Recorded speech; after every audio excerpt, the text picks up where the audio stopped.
This is Meg Fisher for the Lady Boss Health Coaching remote position. So today I'm going to go over the 22 questions that you were given, and please let me know if you have questions. All right, I'll go ahead and get started. Question number 1, I'm feeling sick today. Should I still work out? So what I would tell a client is to honestly listen to your body. Now, if you obviously have a fever, chills, aches, nausea, vomiting, absolutely not. But if you just feel a little bit tired, a runny nose, things like that, then I would just advise you to listen to your body. Don't do a hit high intensity workout, go 110%. Maybe just do something a little lighter, such as some yoga, Pilates, stretching, even sit in a steam room if given by your consultation from your physician. So that would be the answer for that. Second question, do I still need to eat snacks if I'm not hungry? What a great question. So what I would advise a client is yes, because you don't want to go all day without eating. Say that you skip breakfast and lunch and then, oh my goodness, it's 5 o'clock and I'm starving. Well, it's because you weren't keeping your blood sugar steady all day. So I would advise you to eat about every 3 to 4 hours, and normally recommended about 150 calories snack would be my advice. Third question, how do I not let stress and worries weigh me down? Oh, could we all relate to this? A couple tips I have is to really do some self-reflection if a client is feeling overwhelmed. Some of the things that they can do to help their stress are journaling every morning. They can start doing meditation, yoga, so many great types of yoga to help with stress relief. Self-care. So self-care for each person will be different if they enjoy reading, crafts, listening to music, something that they can just take the stress down. I would also tell them just to start with the basics, make sure you're getting, at least 8 hours of sleep. You're drinking your half your body weight in ounces of water a day. You're thinking positive thoughts, those types of things. Question number 4, what's the best way for me to meal prep? So this is a great question, and I would tell clients to pick a day that kind of is their down day. Maybe they're not working, they're not as busy. So for me, it would be normally Sundays is the day I do meal prep. I pick about 1 to 2 hours in the afternoon, and I just cook everything, portion everything out, and then I have it ready to go for the rest of the week. Question 5, how do you overcome self-hate and start to love yourself again? One of the things I recommend is you take a season of self-care during this time. You make yourself a priority for once. So I would tell people to become their best friend, your own best friend. Love yourself, faults and all, just be the person that you want to be. One thing I also recommend is you dress for success every day. It's easy if we're in our pajamas to feel crappy all day. So put on a nice outfit, even if you're not going anywhere.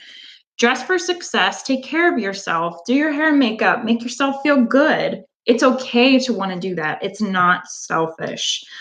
Compliment yourself. If it means standing in front of the mirror and saying you're beautiful 10 times until a year later you finally believe it, well, do it.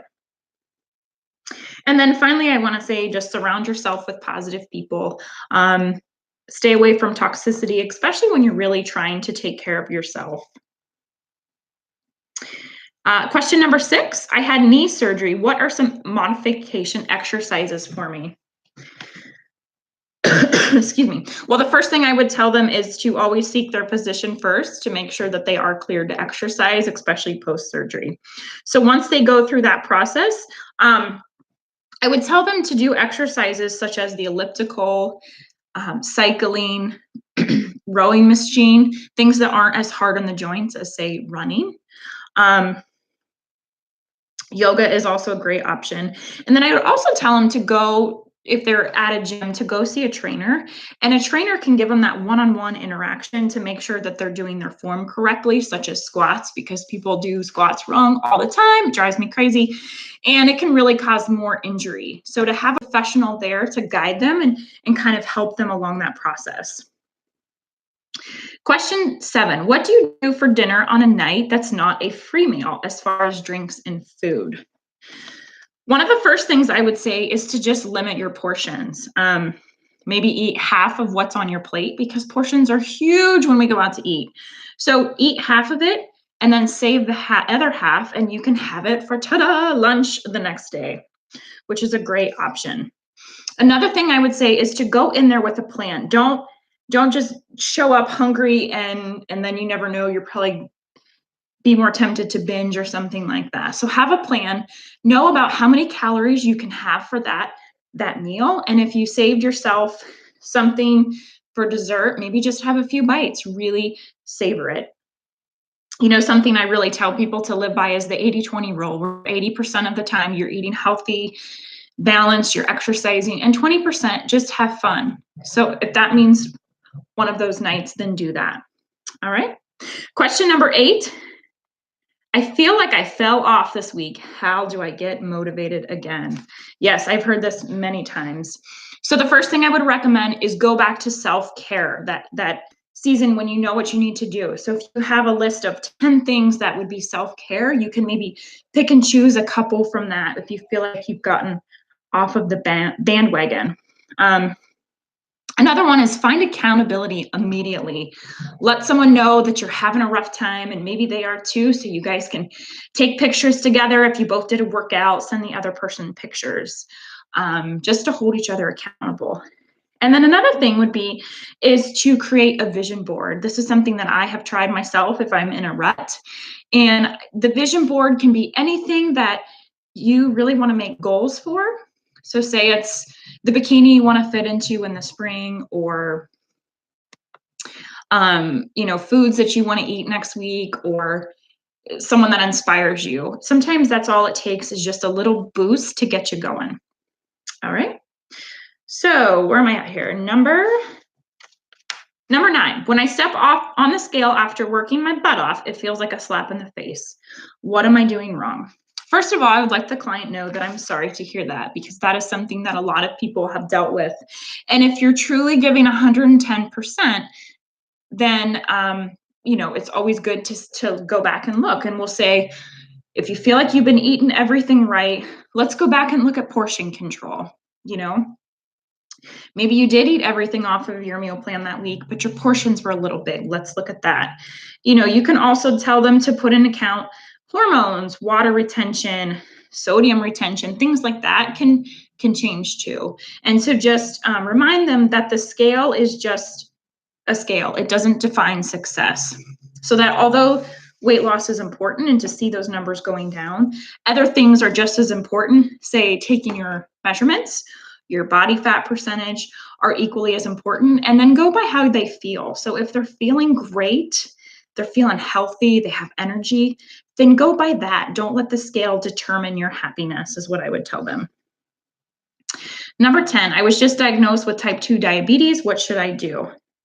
Well, one of the first things I would say is, if recommended by their physician, to seek a registered dietitian to maybe give them some custom meal planning, if that's what the state recommends. I know with health coaches that can be an issue with either the RD or the health coach. So once they get cleared for that, I would tell them to really limit their white carbs, their sugars, white sugars. Start with the basics, go back to the drinking a lot of water, so half their body weight in ounces, eating a lot more leafy greens, lean proteins, healthy fats, focusing on that and not focusing on what they can't eat anymore. So if they can't eat a candy bar, let's focus on what you can eat and go from there. Okay. Number 11, should I be doing cardio before or after a gym session? Great question. And to be honest, I go back and forth with this question too. And a lot of times it depends on what I personally am training for. Normally I would tell them to lift first and then do the cardio at the end. and make sure to replenish your body afterwards. Okay, number 12.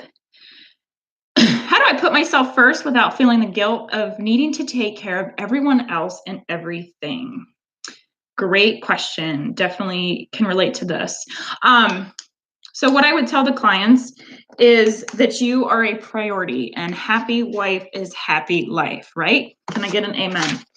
So I would tell them it's not selfish to express your needs to your family. If you're feeling overwhelmed and you need help, communicate that, because you're a family and that's what you all do to support each other.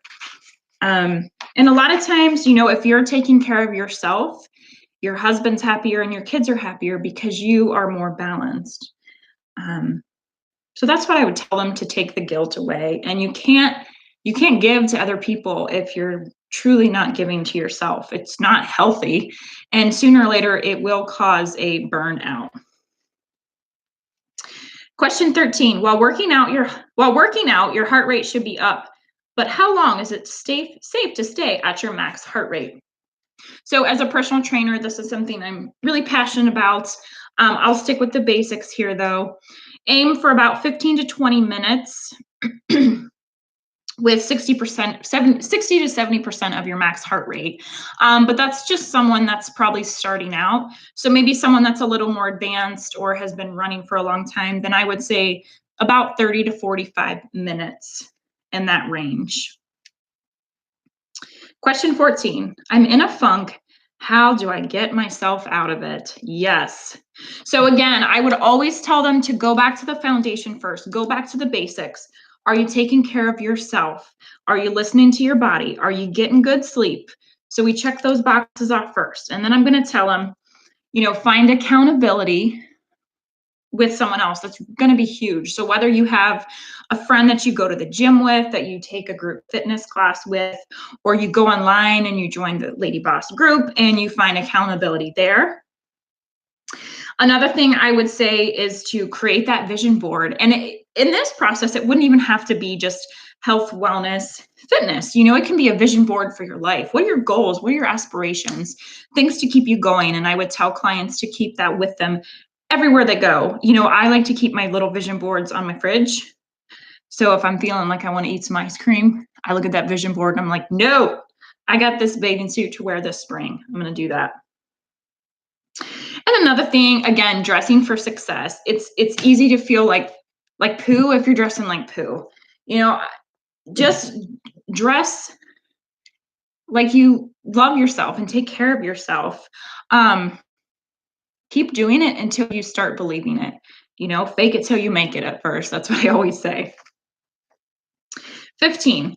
I have an office job and I sit all day. What exercises can I do to burn extra? All right. So a couple things here. The first one I would say is to get a standing desk if your company will support that, which I do know a couple places now that do. So if that's not an option, then I would say a couple things to do is maybe get a Fitbit and do Fitbit challenges with your coworkers at work. So you guys are challenging yourself throughout the day, even if that means taking, 5-minute breaks and then doing the stairs at work, or you park your car further at work so you can walk more. You get an accountability partner, a workout partner, and you both go walking on your lunch break. Another thing you can do is do a half-hour cardio in the morning before work. Come home, grab the kids, grab your spouse, do another half hour in the PM. So you're really getting your steps that way. Number 16, can we eat donuts if we work out hard enough? The answer is you can eat whatever you want. I can't tell you what to do, but I will tell you, think about how you will feel if you worked your hiney off all week and then you eat a donut and then you're feeling stressed and you want another donut and you spiral down.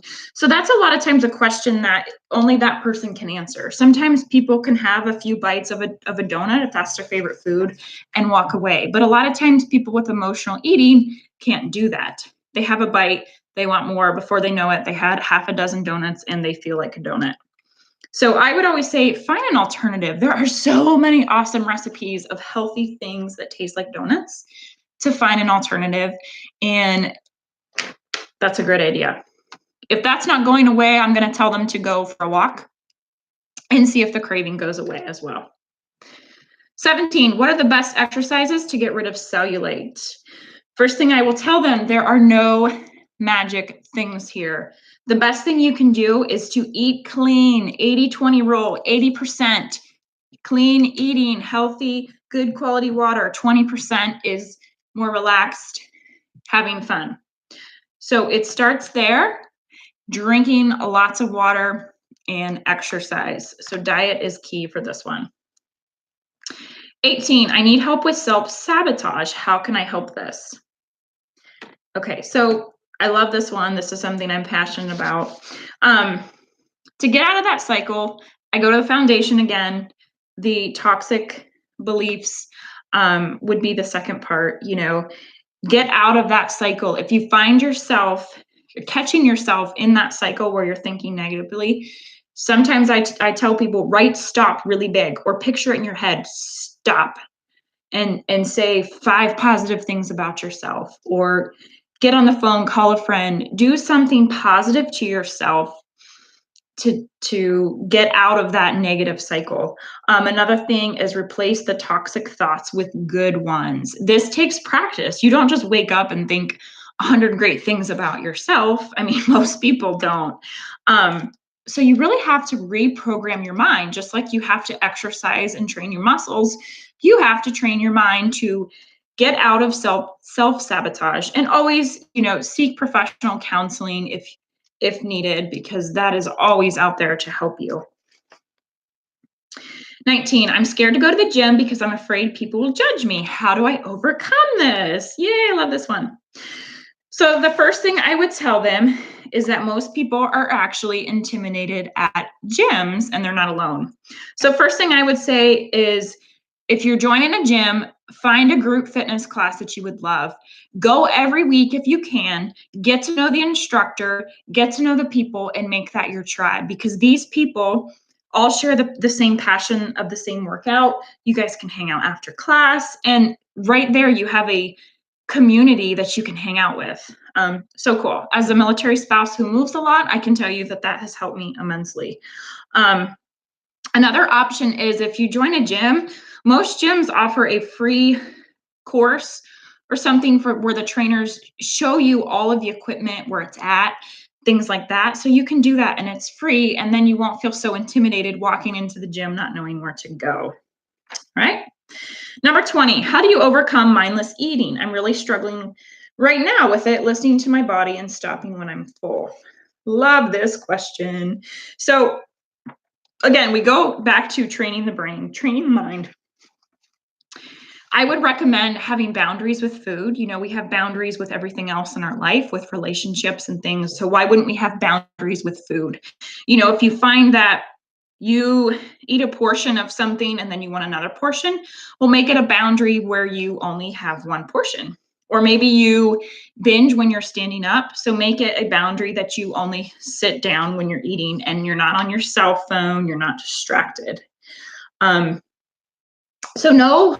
Begin to learn about yourself, know what your limits are and aren't. And if you're bored, go back to those 10 self-care things that you made. So instead of your hobby of eating ice cream every night, watching trash reality, make this your new thing when you're bored, quote, bored, to go back to those self-care kits. Or maybe you find a new hobby that you have, or a book you've always wanted to read, and stop focusing on the food and focus on all the other amazing things you can do.